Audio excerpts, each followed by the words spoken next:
Welcome to the show about the show, the podcast. This is episode 479. My name is Will, and I'm waking up sore every day just because I'm getting creaky and stuff, not for any other reason. Joining me, as always, is Ben, who has a sick and twisted mind. Hi, Ben. Hello. And Chris is back. Chris is in a cool jumpsuit. How are you, Chris? No, I'm not. I forgot to pull all of the quotes today, but see, there are a few good lines in today's episode. Debatable, definitely, but it's debatable in the positive sense too. The only one that sticks out to me was I forgot the hot dogs. Yes. Okay. Yeah. And Chris, who forgot the hot dogs? So this is a show currently about Twin Peaks. Today we are revisiting probably what is universally acclaimed to be the finest episode of the series. This is, of course, season 2, episode 14, Double Play.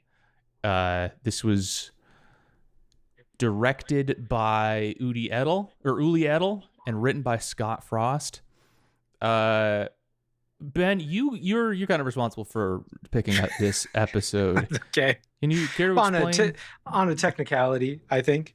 I was looking for the episode with the most cars, basically. I found a very nice blog post that actually did basically all of the research for me, and I read the blog post and then made a decision based off of that. I wouldn't say there are that many cars, though. But Chris, this is sort of a, if you love me at my worst, you can love me at my best situation. You're going to love me when I'm even better. I'd love you anytime, Ben. Yeah. It's only uphill from here in the series. So if you like this, great. If you didn't, I try again, I guess. Yeah. Probably didn't help you with the decision making very much. I do feel like we're doing the thing with Chris that's like he said he liked dinosaurs once when he was 8, and now like for the rest of his life we're like, we got another car episode. We're gonna talk to you about cars, vroom vroom, right, Chris? Yep. It's like when I did commercials for a news affiliate, it's like they knew I liked cars, so anytime there's a car dealership, it's like, oh, it's on me to go to this like small town car dealership. And you did the VOs for those too, right? Yeah, I did. Yeah. Those not all of them, but a handful of them. These were for news stories? No, it was for local commercials for an NBC station. Okay. And it was like, if you think about your low budget local commercials, it was exactly that. Nice. Maybe the hardest I've ever laughed is you playing back some of those old things. Just with the context of how uninterested in doing it you were, and how like animated they kept telling you to get. Yeah. Just louder. It's that Whitest Kids You Know sketch that's louder and smiling or whatever that like happened. That one. Yeah. We watched season 2 episode 14, Double Play. I think this is probably the worst reviewed episode of the series. I think there's a intersection between a lot of like the worst parts about Twin Peaks, or just popularly considered the worst parts about Twin Peaks, where there's like the general like story of the show is that in season 1 it like becomes a really big deal really quick, and people get really obsessed with it, and then the network basically forces them to reveal some major things about the story early on in season 2, but then ordered like a full season's worth of content, and so then they're just stuck spinning their wheels for a good portion of season 2. And also at this point David Lynch has gone on to do different things, and so it's a bit of a mess here in this stretch of season 2. And it has a lot. This episode has a lot of infamous storylines. There's the James storyline, which is kind of the main reason that we picked it this this week. This is his hated James's Wild Ride subplot. We also infamous in the kind of way of like, oh yeah, I forgot that happened. Big Didn't time. Really care. That was every scene in this episode. I didn't remember really any of the stakes for any of the stuff that was happening. Wyndham Earl. The Wyndham Earl stuff. I'm so curious. I guess we don't need to go scene by scene here, but Chris, I would love to get your basic impressions of what you think the show is about, or what you think about the show based on only seeing this episode. Again, maybe one of the worst episodes, and we're nothing. We don't remember anything about it. Well, I'm glad that it is widely regarded as the worst episode, because I was a little disappointed.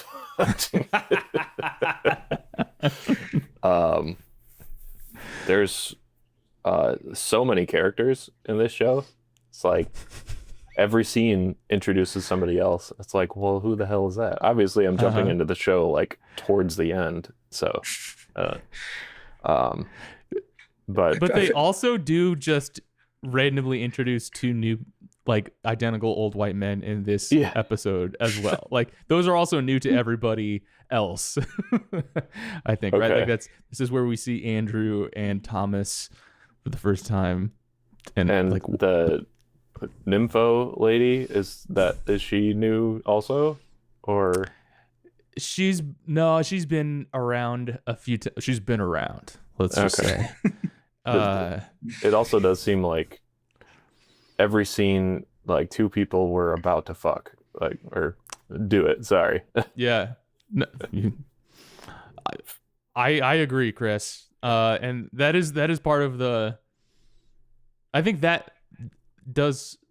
I think that part was intentional, at least. Like that feels true to the Twin Peaks ethos. Ben, how did you feel about returning to this episode? Bored, to be honest.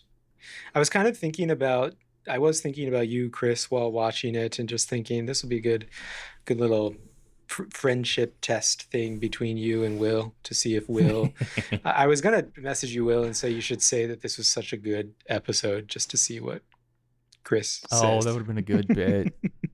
Damn. Yeah.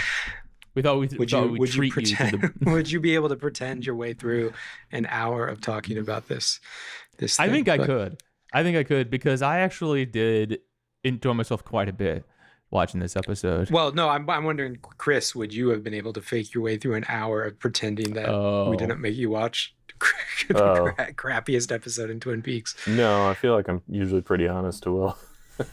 Well, that's good. Yeah, it's okay. I was just waiting for Steve Ballmer to show up again. I did like that was my favorite part about it the first time we watched it. As I was watching it too, I was thinking, I remember being really bored and not paying very much attention last time we watched it. Probably not the first time I watched it either. So yeah, it's not great. It's not great. I do think it's much better out of context. At least, I don't know about better. Maybe that's the wrong word.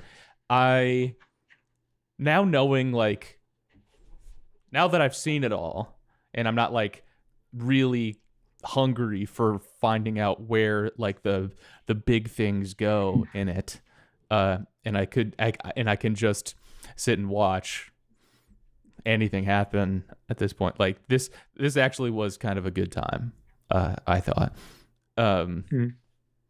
It's just goofy and ridiculous in a lot of ways, and it's, I don't know, it just kind of, they had some great costumes in this one. I mean, like you mentioned Steve Ballmer's fit, but Donna was looking great in her jacket, and this Hayward's felt hat or whatever was going on there. It was good to see again. Yeah, I don't know. It was just kind of fun to dip in and see, like, oh yeah, this is what these guys were up to at this point. My old friends, a little bit. I don't believe they mention Laura Palmer at all in this episode. Chris, what would you say this show is about?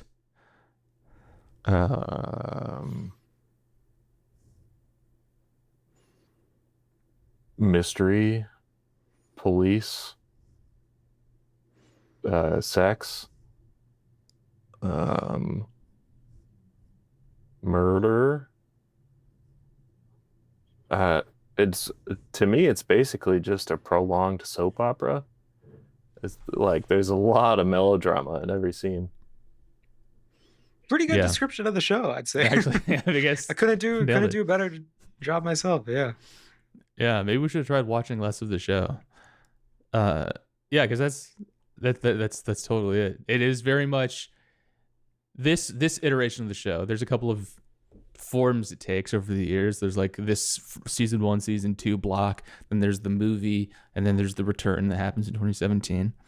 But this seasons 1 and 2 is big time playing with the soap opera form, and embracing it. Not even just like not a parody or anything. Like it just straight up just is a soap opera in a lot of ways. And yeah, I think this episode in particular kind of hits the most formulaic or like a transparent beat sheets of like a soap opera, down to the inexpensive trying to save the budget with a lot of different, like, we're just gonna have 2 people talk about 10 other different people here and not really show anything. And I still love the decision to have the crash where Jeffrey dies apparently happen just in the Evelyn's driveway. head. Yeah. Also, yeah, in the driveway, like instantly killing herself. I figured she was just imagining that, and it's like, oh, he did die. I thought that too the first time I saw it, because they also like add like some dreamy reverb to it. Yeah. This is the brother episode. Kind of ironic that Atticus isn't here for it, but we covered this the first time through. But Craig McLaughlin is the dead vagrant at the beginning with the pawn stuck in his throat. That's Kyle McLaughlin's brother. And Scott Frost is the writer, who is Mark Frost's brother. Mark Frost, the co-creator of the show, along with David Lynch, and also son of Warren Frost, who plays the doctor, Dr. Hayward. So I think we should just jump into a bit of the summary here. We don't have to linger on it too much. Oh, Chris, I'm curious about the version that you watched. Was there a Log Lady intro? Log Lady intro. Probably not. If that doesn't, there wasn't like, you didn't hit play and a woman holding a log didn't like recite a poem to you, right? Oh no, I don't think so. I'd want to say it just started with the intro sequence, which also was pretty hilarious. Very early 90s for sure. Yeah, I had written down here like what did you think of the title sequence and the music? Was it a good vibe? Did you enjoy the vibe? It was a classy vibe. A classy vibe. Nice. Okay, so I'm guessing. So in some versions of the show, I don't think we see the Log Lady in this episode at all. But there's a character called the Log Lady, and for like the DVD releases, she has like a prologue at the beginning of every episode where she says some like mysterious phrase, and I think that goes a long way to setting the kind of supernatural tone of stuff. And it's less obvious that this is if you just seeing this show, it's really weird in a lot of ways, but it also has it gives no indication of just how weird this show gets and how different places it goes. Like, it's so funny to think about some of the stuff that happens in the return, and and the stuff that happens in this episode side by side. I've actually on that note, I was writing up some things to ask Chris. Okay, you got a very good description of what the show is about, I think, but I'd be curious if you could spot or have any guess of what will happen in the future. And I've got a question for you. I've written down a couple things. Which of these things do you think happens throughout the rest of Twin Peaks? A, there's a character, Dr. Jacoby, who I don't remember. I don't think he's in this episode. He is. He was? Okay. I was watching it kind of fast. Dr. Jacoby starts let's call it like a proto alt-right RFK style Twitch channel.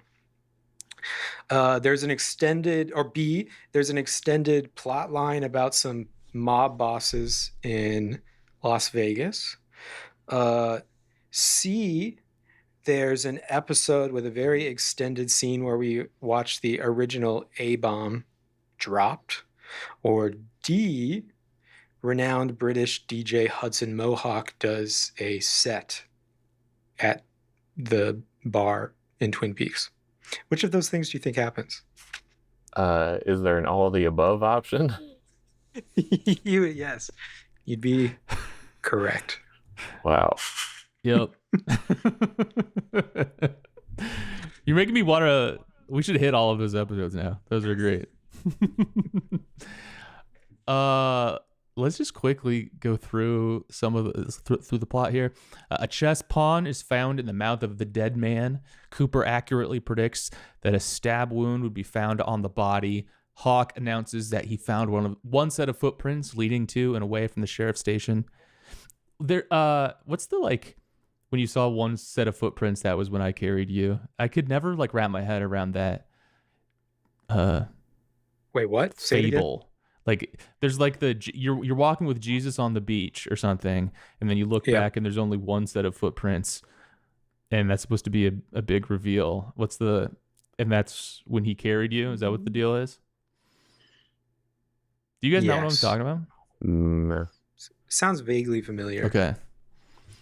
Jesus footprints. But is it like a riddle? It's from one of the riddle sections of the Bible. Wait, is this from that book that they wrote? That really long book?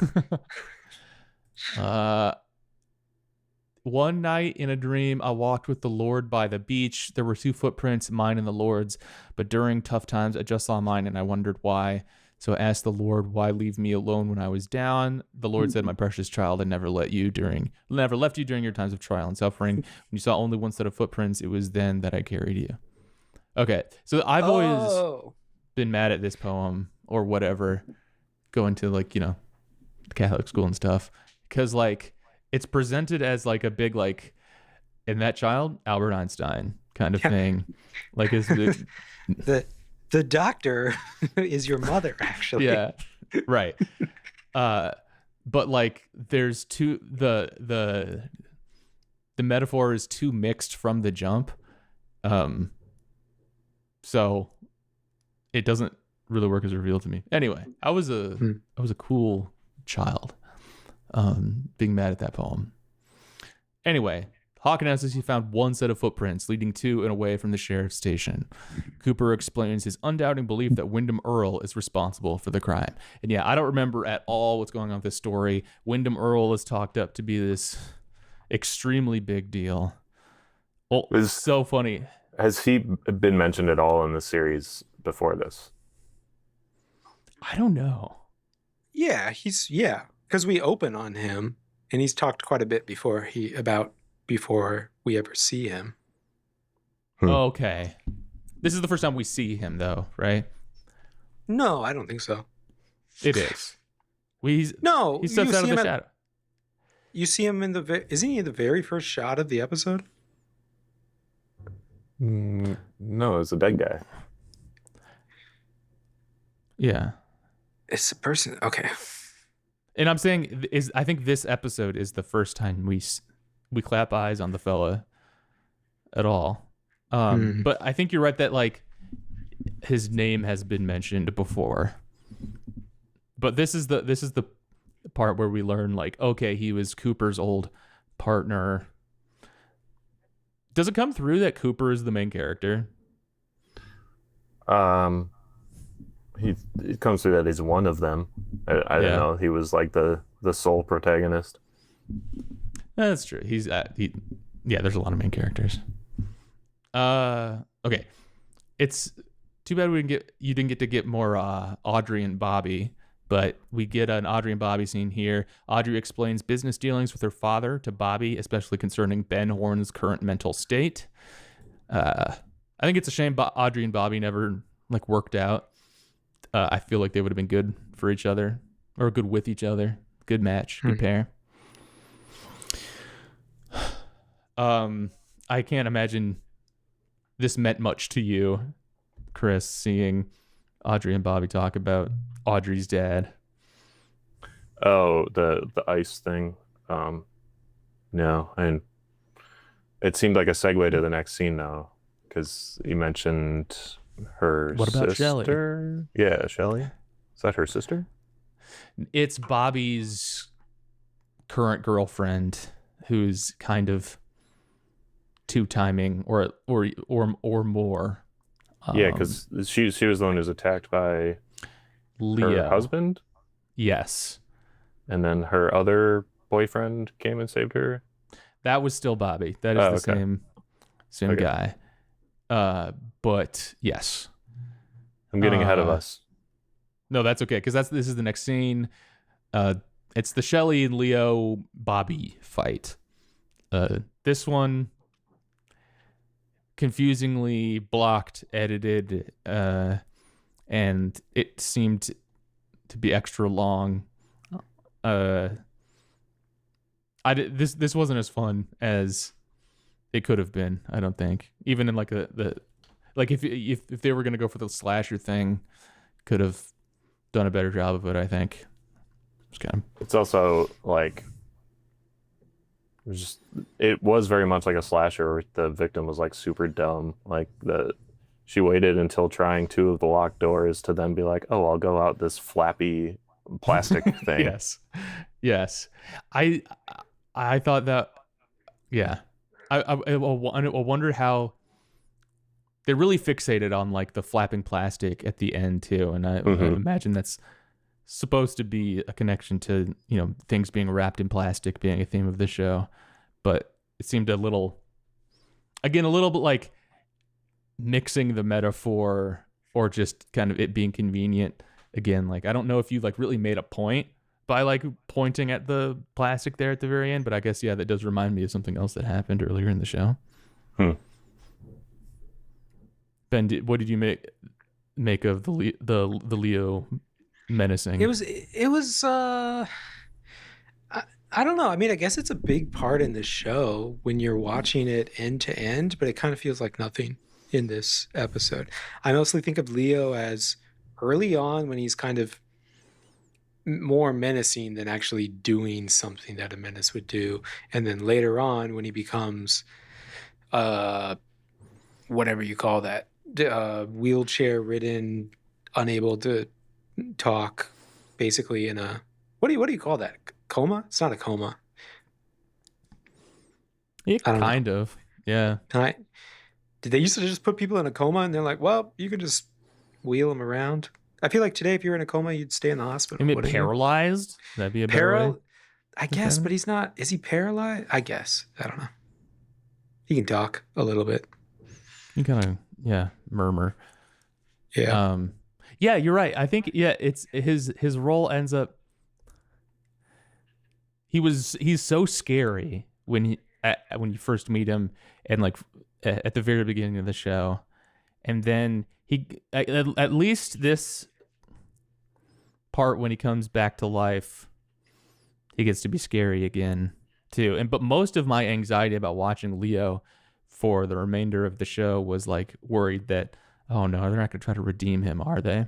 I mean, it was more of like a meta worry than like, oh, is he going to hurt somebody? But I do think that like he was a very effective presence early on, and it's kind of a shame that didn't end up. Well, I don't know. I guess maybe he got the job done early on, and then I guess same thing as the Canada guys, Canada Dry Boys, whatever you call them. They were pretty menacing too. Turns out, don't show up too much later on. Harry confirms to Cooper his mutual belief that Earl was responsible for the murder and offers to let Cooper investigate the case, as he was still considered a deputy. Hawk announces that Hank Jennings was not at the bye due to being in the hospital, claiming to have been hit by a bus, and he had been charged with several parole violations. He also informs them of Leo coming to and attacking Shelley.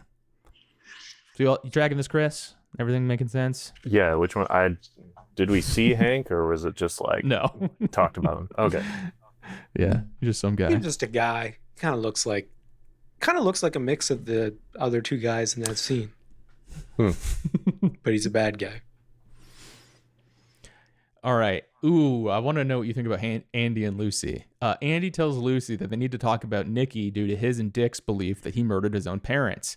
This upsets Lucy, saying that neither he nor Dick were capable fathers. Chris, what do you think of these guys? It reminded me of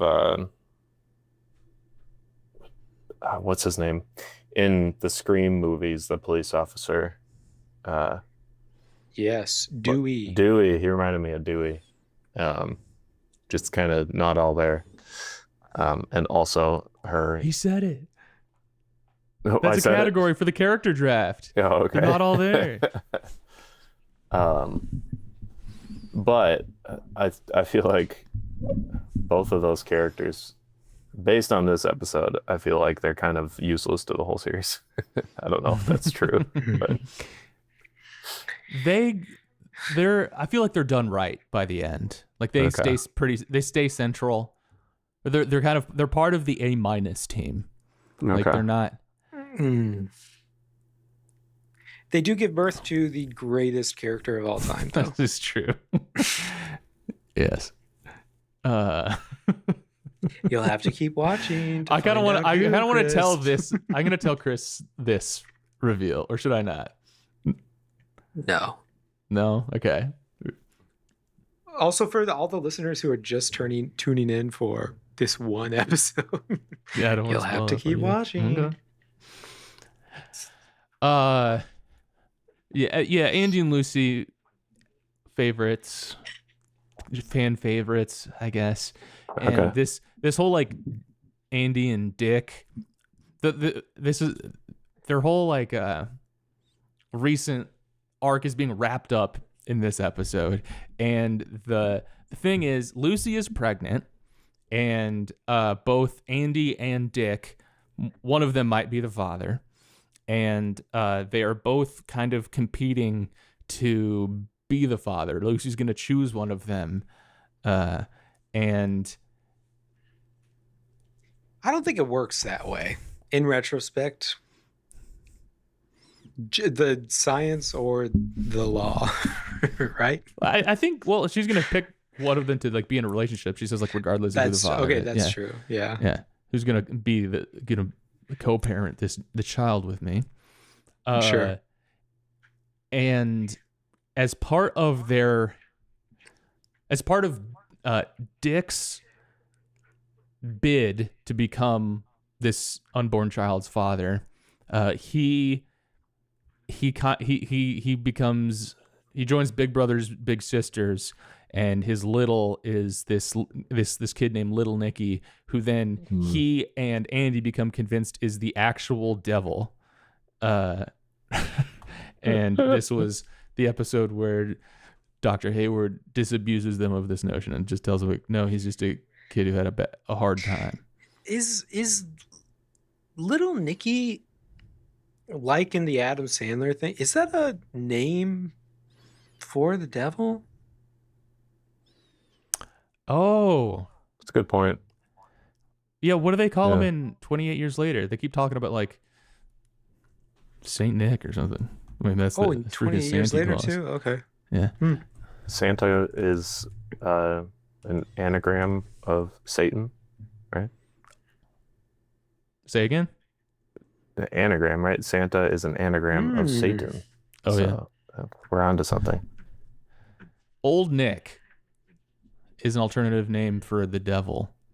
Really? Really? So not Little Nick, but Nick. Some sort of Nick. Did you guys see 28 Years? Or the Bone Temple? Not that. That's the newest one, right? That's the newest one, yeah. No. Do they put Ralph Fiennes in the orange stuff? Iodine again? Yep. Okay. I'll watch. If you I'll like watch then. If you like Ray Fiennes in 28 Years Later, Part 1, you're gonna love Ray Fiennes in 28 Years Later, Part 2. Do they do all the what's the British guy? The British pedophile guy? Jimmy Savile. Jimmy Savile. They do all the Jimmy Savile stuff in this one too. I did like that at the end of the old one. It's like all this one's about. Awesome. Yeah, you're gonna like it. Awesome. I love Jimmy Savile. You're a big fan. Don't know. Yeah. That was a real, I think I said this before we talked about the show, but that was a real like, thing. I think for me, did I tell you about this when I saw it in the theater and somebody was like, disgusting at the end at the Jimmy Savile thing. And then the rest of us like, what are you talking about? I love then you got they did that. Wikipedia page. Interesting. This is a British guy that you guys know about, huh? Mm-hmm. It's a real it's a little bit of a different form of movie ending explained, where you're just literally like, what? I need to know what appeared on screen there. I need, and I don't really need it like the themes explained. I just need to know what happened at all. Go back to our favorite topic of all time. Can you imagine watching the end of Remember Me and you're just like, and not being familiar with 9/11? Okay, and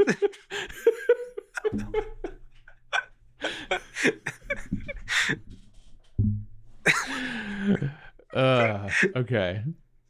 What the fuck are we talking about? Okay, Lucy, Andy, and Dick. All right, James is introduced to Evelyn's husband, Jeffrey March. Evelyn offers to let James continue to stay, and Jeffrey takes his car for a failed drive. This scene has a very good intro. And sorry, Chris, this is more patronizing cars. I felt a little bad when I saw this scene because it starts with an extended pan across a bunch of toy cars, and then it starts to pan across real cars. Something for everybody. That wasn't in the blog. I forgot about that part. I felt it was maybe a little patronizing. Well, when I saw that, said about the dinosaur thing. You like this? Well, I figured that was like, oh, this is why they wanted me to watch this one. Dangling some keys in front of you. Literally. His jumpsuit is so funny. James, nice to meet you. My name is Steve Ballmer. I'm always swagged out like this. These are my normal clothes. Very cool. Very cool. Chris, you are James. I'm James? Just in here. You're James. Okay. Well, would you rather be a James or would you rather be Mr. Steve Ballmer? Would you rather be the car owner or the car lover and fixer? I mean, realistically, I'm more at the James, I guess. So. Sure. Oh, we did hear a little bit of James's song that he recorded too. That was okay. At the Double R Diner, Ed talks to. This is the big scene that I'm really glad we saw, that I need to get Chris's take on. At the Double R Diner, Ed talks to Dr. Hayward about Nadine's wish to start dating boys. Hayward suggests giving her a curfew. Norma then brings Ed an extra serving of potatoes, and the doctor asks why Donna took the car to see James. Okay, blah, blah, blah, blah, blah, blah. Doc leaves, and Norma tells Ed that Hank was in the hospital after having a tree fall on him. Ed clarifies that this tree was actually Nadine beating him up, and the two then discuss their plans for finally being together. Okay, Chris, what do you make of this conversation? What do you think is going on with Nadine and Ed based on this conversation? My assumption is there's an affair. There's an affair. It sounds like Ed and okay. Ed is coming to Dr. Hayward for advice. He says like, all right, you're the father to high school girls. Maybe you have some advice to me on this. Nadine wants to start dating boys. Mm-hmm. And then later on, which sounds like, okay, he's coming to Dr. Hayward for advice about teenage girls. Nadine must be a teenage girl based on this. Then later on, he's also saying that he seems to indicate that they're sexually active. Wait, and, so the waitress is Nadine? Nadine does not appear in this scene. Okay. To make it even more, Norma shows up there. Oh, okay. Nadine's a strong woman, physically, really strong. I don't know. Is there a name for that too? We're talking superhuman strength. What happened here is that Ed is married to a woman named Nadine, and Nadine tried to kill herself. And after she woke up, after not dying, believed that she was in high school. She's like a 40-year-old woman who thinks that she's in high school, and she also has super strength now. And so her husband is like taking her to school because the doctors told him that's what she should do, is to kind of indulge her fantasies. And now Nadine is interested in dating boys, even though she's 40. And apparently Ed and Nadine are still having sex together, even though Nadine thinks that she's a child, and also thinks that Ed is a child too. And all the while, Ed and Norma really just want to get together.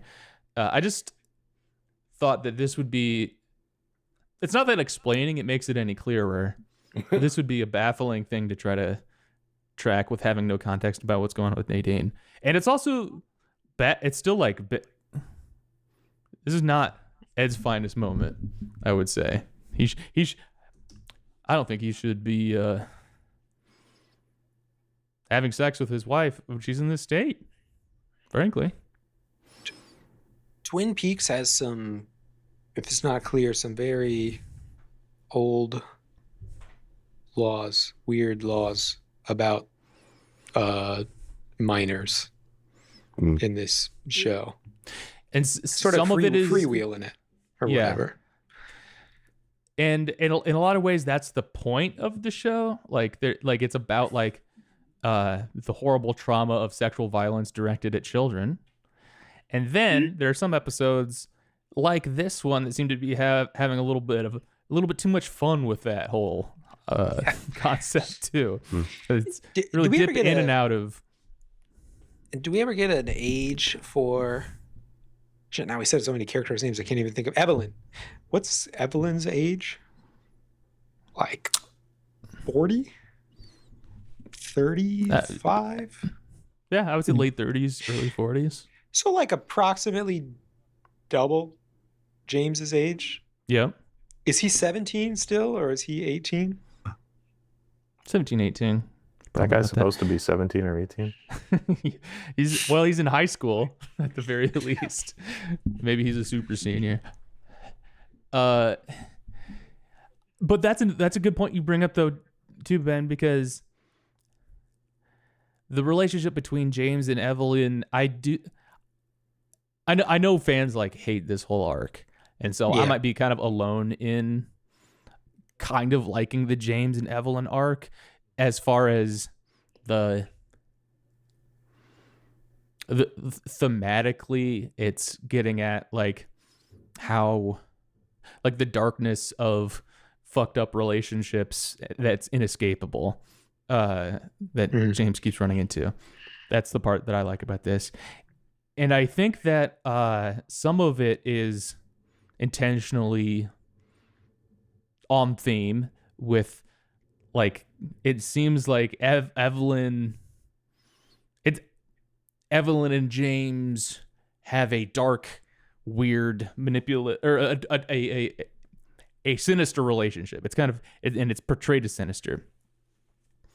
There's also some of it that's like kind of,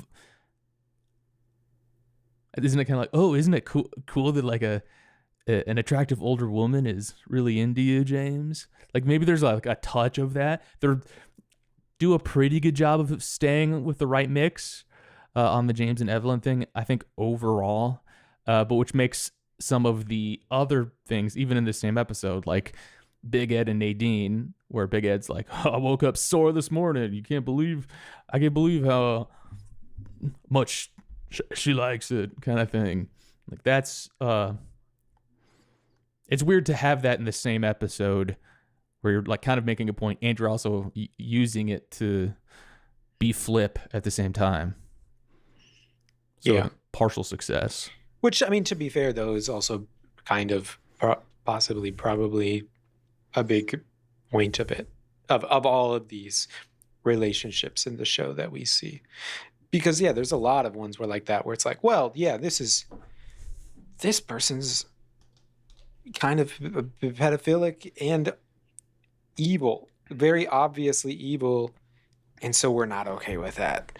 But then this person is our main character, and it's okay if he's hitting on 17-year-olds or 16-year-olds or whatever. He can have a trip to Jeffrey Epstein's island as a treat. Yeah. Evelyn goes to James's room to find that he has been packing, though she attempts to make him stay. Cooper observes a chessboard, explaining to Harry that he and Wyndham played chess every day for 3 years, Earl winning every game. Cooper then explains his affair with Earl's wife, Carolyn, and his belief that it was Wyndham himself who murdered her.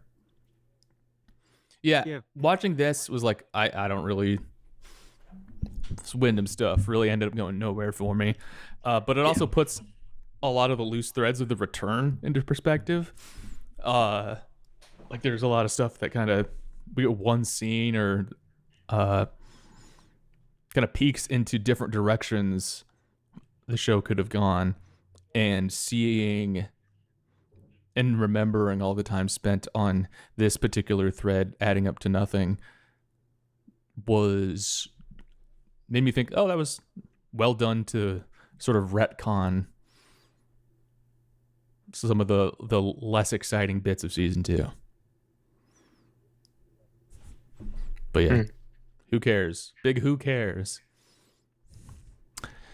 Donna arrives at Wally's hideout. Wally? Interesting. Okay.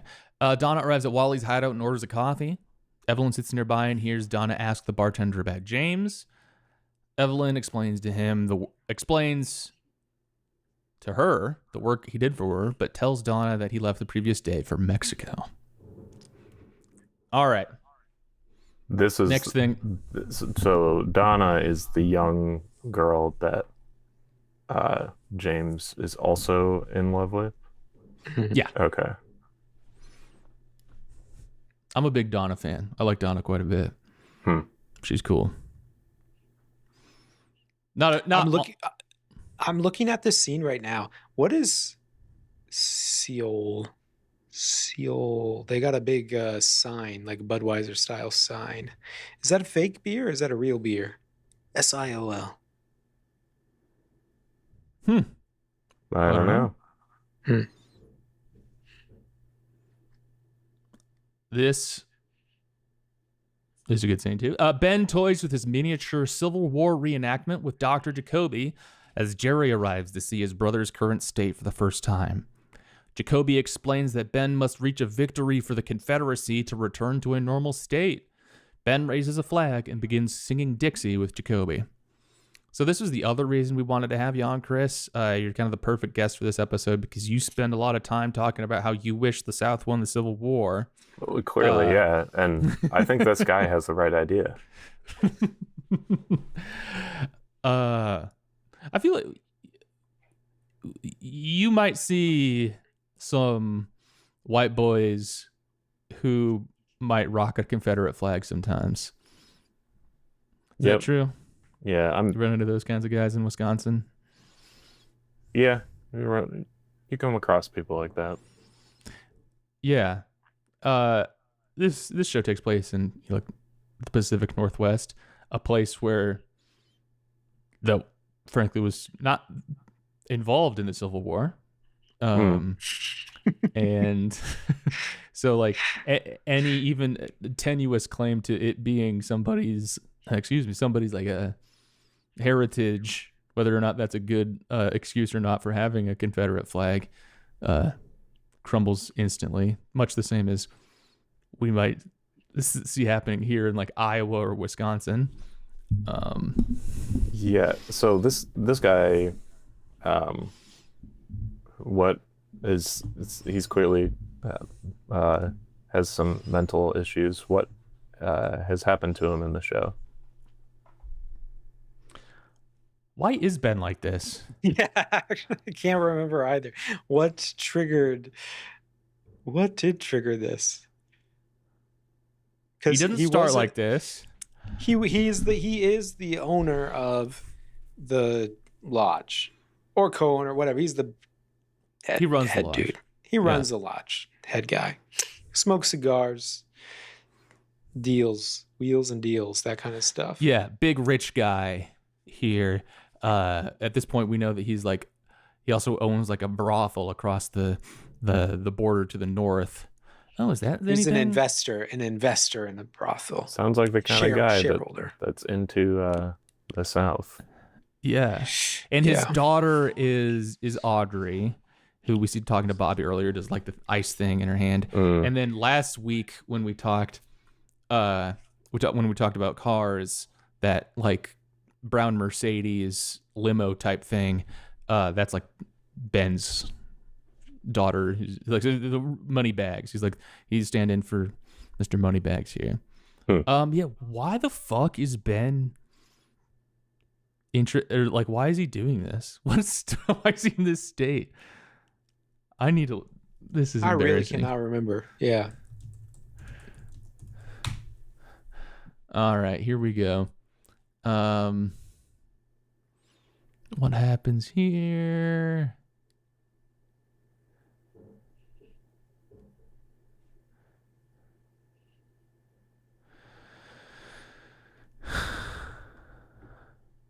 Is this something to do with Catherine? He becomes... Okay. There's an earlier episode where a group of the men in town are taken into the roadhouse as a bit of a like who's the bad guy type thing. I'm gonna try not to get rid of some of this, but then like after something that happens here, he becomes profoundly depressed due to losing Ghostwood.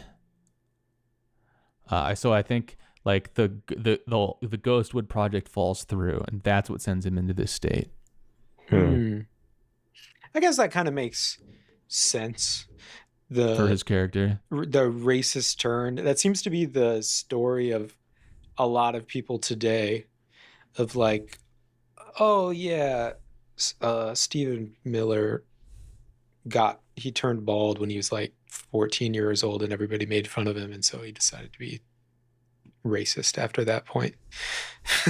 maybe that's where it was coming from. David Lynch and Mark Frost saw it early. When your development doesn't go as planned, so you get into the South. Yeah. All right. Major Briggs. You really have to have a dealer for all of that stuff back then, though. You know, you're not ordering it on Amazon. You got to have a guy that can hook you up with. This was a latent interest. This is a pre-existing. Yeah. He had this stuff. Major Briggs stumbles into the sheriff's station asking to see the sheriff and collapses. He is given water and meets with Truman and Cooper and confides in them that he did not believe the Air Force's search for the White Lodge, or should I say the White Lodge, was pure, and that he believes he had been there during his disappearance. After predicting a great trouble, he leaves and said that he would be in the shadows. He leaves. I didn't understand this scene Yes. at all. Like, why did he collapse? I didn't understand that at first. And then all three of them chugged water, which was kind of weird too. Yeah. And it never is explained. It never. This does end up being, I think, probably the most important part of the episode for the overall show. Would you agree with me, Ben? Like, as far as like the mythology, especially, is concerned, like we have Major Briggs, like I think, saying that he went to the White Lodge for the first time here. That he had been there, predicting a great trouble. And saying that he would be in the shadows, which is really key for what happens in the return. It still doesn't like make sense, but it is important. So yeah. And so like explaining like what happened before isn't gonna make this make sense either, and not really either what happens next. So you're right to be confused by this scene, I suppose. Okay. This scene. Andy then came to retrieve the other lawmen to show them off, or show them to Lana so that Jacoby could explain her high sexual drive. And it's not a curse. As Jacoby and Lana leave to go bowling, they are ambushed by Mayor Dwayne Milford, still seeking to avenge his brother Dougie. Cooper has Milford and Lana talk alone in the conference room. The rest of the men wait outside for a moment and go back inside to find Milford's face covered in lip prints, announcing his and Lana's plan to adopt a child. This felt very like you couldn't make this scene today. Like she's like this because tool, of woke. Yeah. This tool that they're using is her sexuality. It's super weird. Mm-hmm. A lot of Dr. Jacoby earning probably, his income for the entire year over the course of this episode with all the psychology stuff he's doing, all the house calls he's doing in this two episode. clients. Yeah. He's giving him what he needs. I learned from the great, I don't know. I can't think of the guys, the German guys. He let's just say he's probably from the German school of psychology. Yeah. This is a Sigmund Freud ass motherfucker if I ever seen one. Just let it play out. Yes. Yeah. Everyone being like enchanted by Lana. This show was not stronger for the whole Lana storyline. I'll say that much. Oh yeah, and I forgot Dr. Jacoby's also wearing the Doctor or the Sergeant Pepper coat. Yes. Kind of kimono-y style. With the tiki tie. Yeah. Yeah. Chris, did you know anybody who's really into like tiki culture? No. Okay. I think that means you are the one. If you don't know if in your friend group you don't have a tiki friend, that means you're the tiki friend. That's true. I am. That really was the weeb before anime made its way to America. Mm-hmm. Whole generation of silent gen or boomer guys were tiki guys. What would it be like if tiki was still as popular as anime?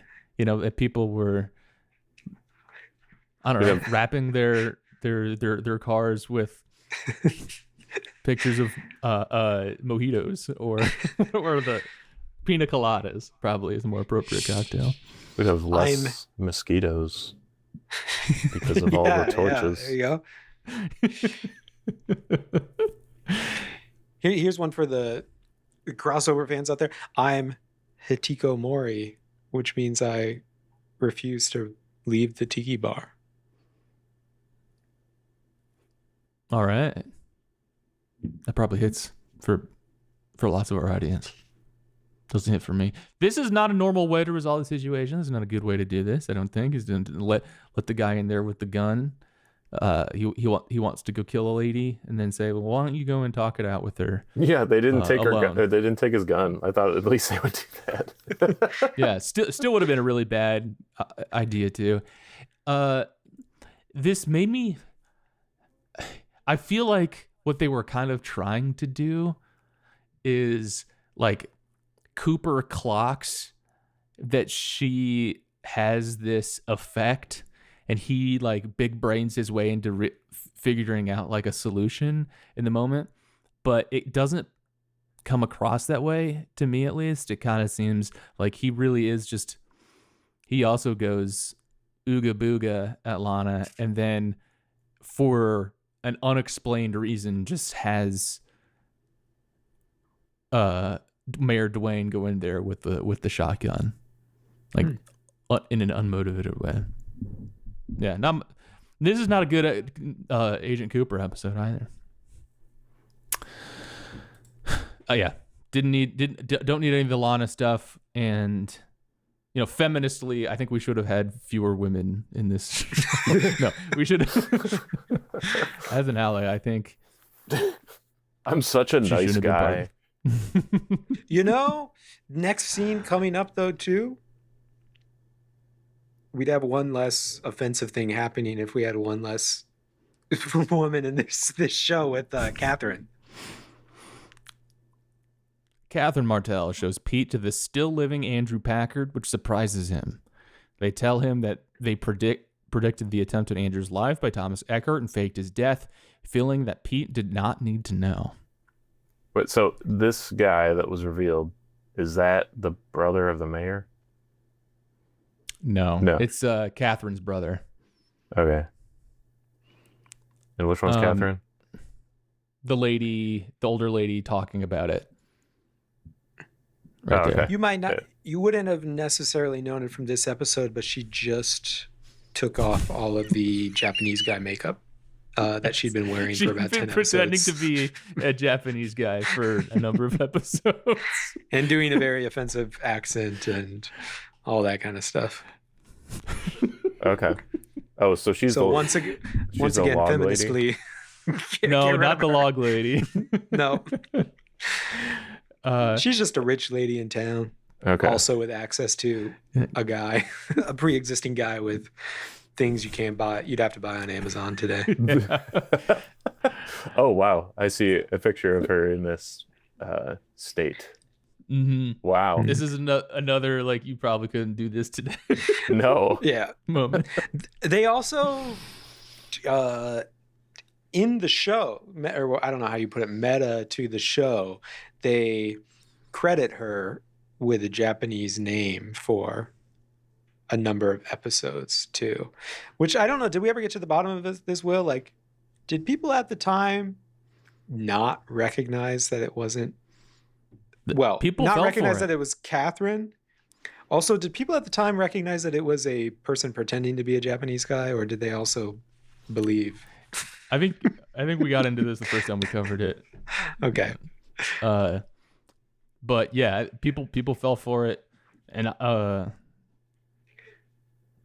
maybe some of us on the call fell for it the first time going through it as well.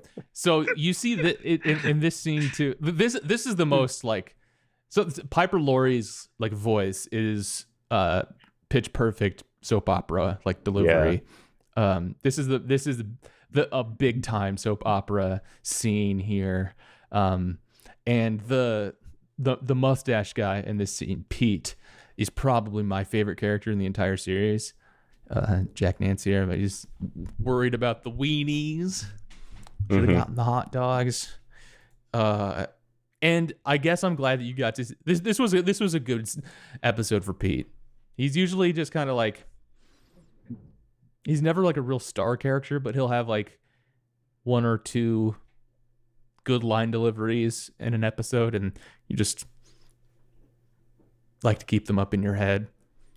He's great when he's thinking. He's always got the thinking face, though. Face. Have you seen any other David Lynch films, Chris? I'm not sure.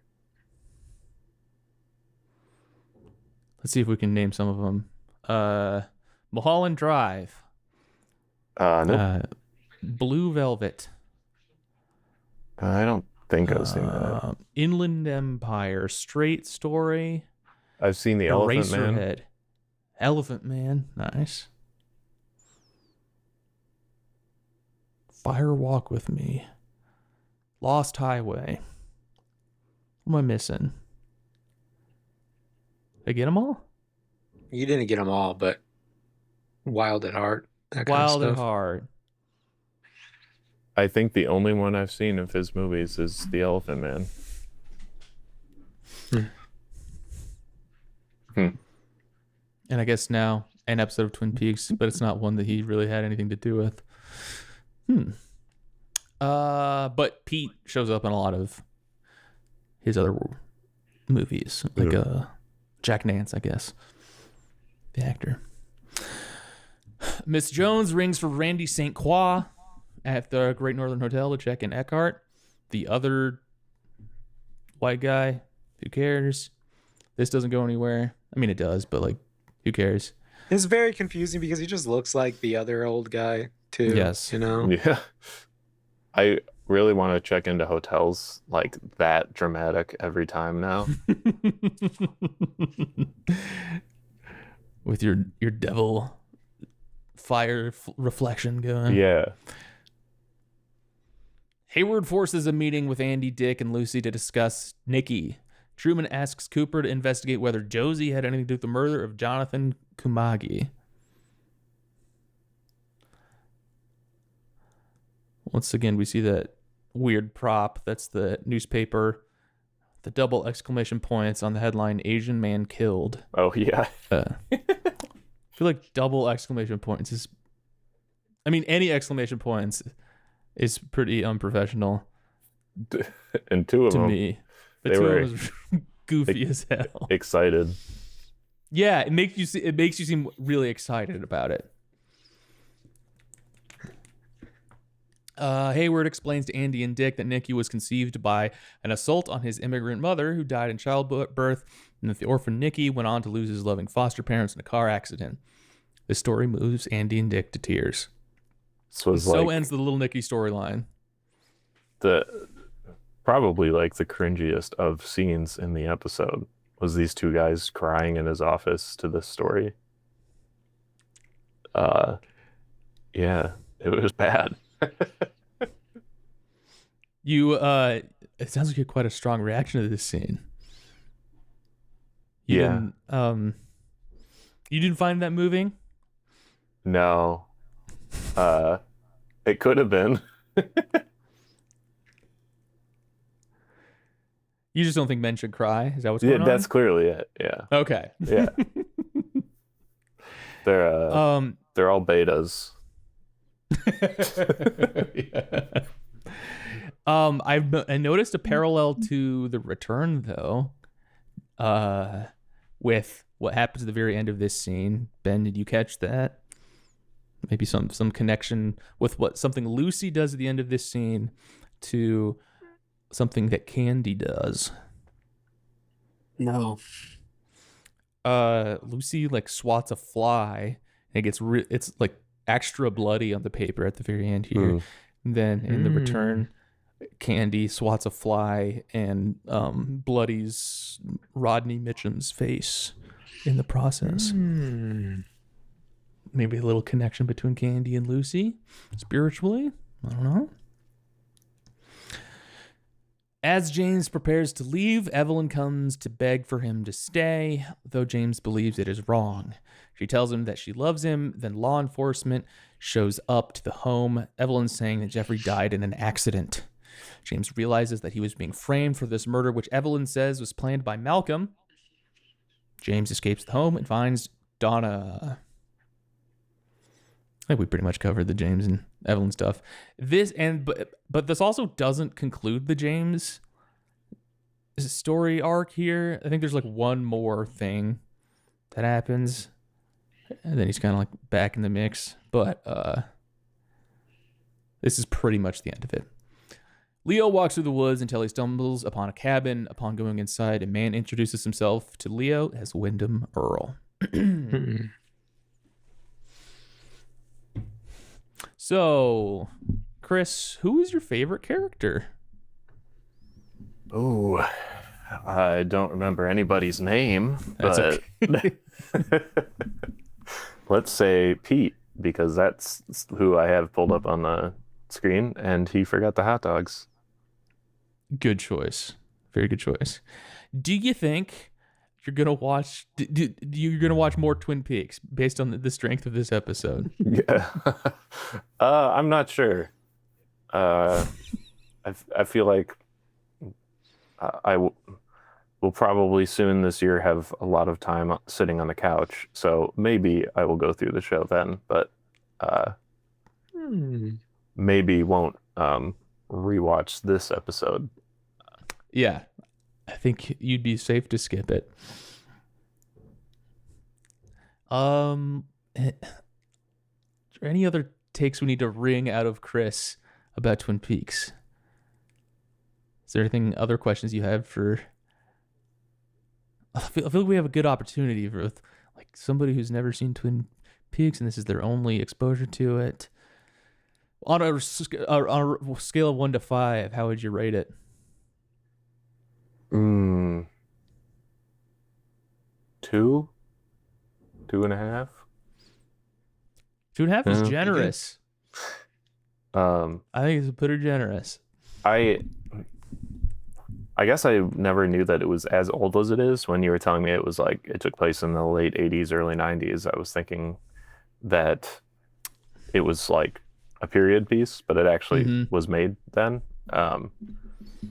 And it very much feels like an older show. Like it feels like it almost took place in, like it was shot and created in the 70s. Like the audio sounds very old school, and I guess it's probably more based on David Lynch, his style of like making stuff look very old and classy. But yeah, it is itself almost a period piece in its own way, where it's I feel like things are very styled, very 50s, 40s and 50s in a way. Yes. Okay. Well, I wanted to. Let's see. How long have we been recording? An hour. Oh, okay. We don't have enough time to do 2 more segments, so let's just do our last segment here. Let's do a character draft. I'm gonna go next. I've been thinking about this quite a bit. Oh, let me share my screen so you guys can see. It is my turn to. Oh, well, it's not gonna let me do that, so I'll do it the other old-fashioned way. All right. Is this flipped for you guys, or can you see the looks great. All right. Nice. I believe it's my turn to go first today. I had a number of people that I wanted to add to my team that I thought of this week, but I think I'm going to fill out ruling class today. I'm going to draft Carl Rod in ruling class here. Who is this? Harry Dean Stanton. Interesting. Yes, he is the owner of the Fat Trout Trailer Park. That's his relationship to capital there. But he himself seems to be one of the good ones, a good landlord. He's looking after his residents there. He gives some guy some extra money and tells him don't worry about rent when he finds out that he's been selling his plasma to get groceries. He has a special whistle that summons a VW bus that's all tricked out with radio equipment and stuff. He seems like he's resourceful and caring and a good presence to have on your island. So that's why I'm taking Mr. Carl Rod. So I do have a remote pick for Atticus here. It's his turn, and he says, it's a timed message. It says, okay, and not all there, he is drafting Andy. That's somebody that we got today. Very close to mine.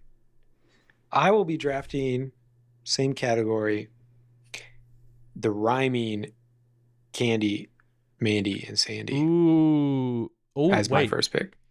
You're taking all three? Yes. And I will be using the Mitchum brothers as my backup for why I can do that. As my case law for why I'm allowed to pick all three at once. I think that's fair.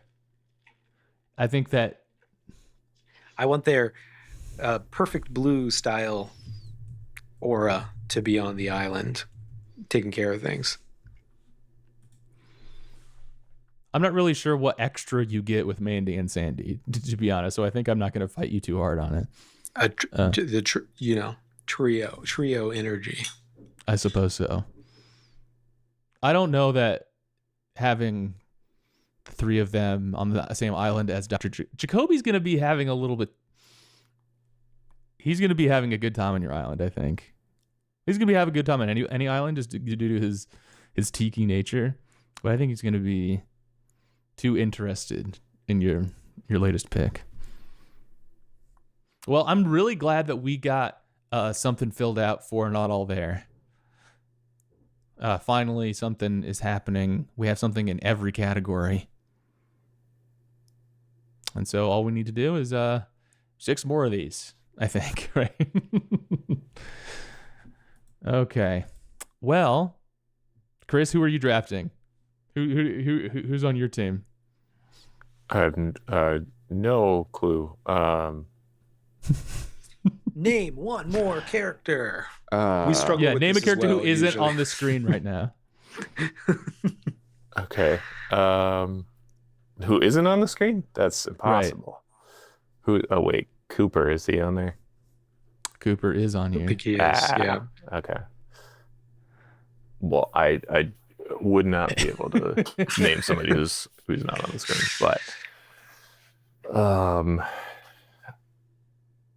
We've struggled too, so we won't hold it against you, even after watching all 50 episodes or whatever. Yeah. What's Amy's name and last name? Continue, Chris. Sorry. Who's the Civil War guy? Mr. Ben Horn. Already drafted. Atticus already took him. Good try. Nobody's drafted his daughter. Okay. Or her boyfriend. Oh, the boyfriend guy. The Barracuda driver. Nor everyone's favorite Mr. Wyndham Earl. The greatest character in the show. Ooh. Yeah, let's do Wyndham Earl for Underworld, I guess. There you go. All right. Chris gets... I literally already forgot. Okay, Wyndham Earl. Yeah. Well, folks, that's going to be it for the podcast today. Thank you for listening. Chris, thanks for joining us again. Sorry for making you watch the worst episode. But honestly, it was fun to revisit. You can write into the show at email us, drskeletonsourschool@gmail.com. You can follow us on YouTube, short form vertical video. Now that we're kind of in the post season, I haven't been doing many vertical video cuts, but there's still some good ones out there. You can still have a good time on the various social media platforms. Chris, thank you again for joining the show. People go subscribe to Flink Films and such. And Ben, why don't you say the catchphrase and we'll get out of here? More like Windom, Earl.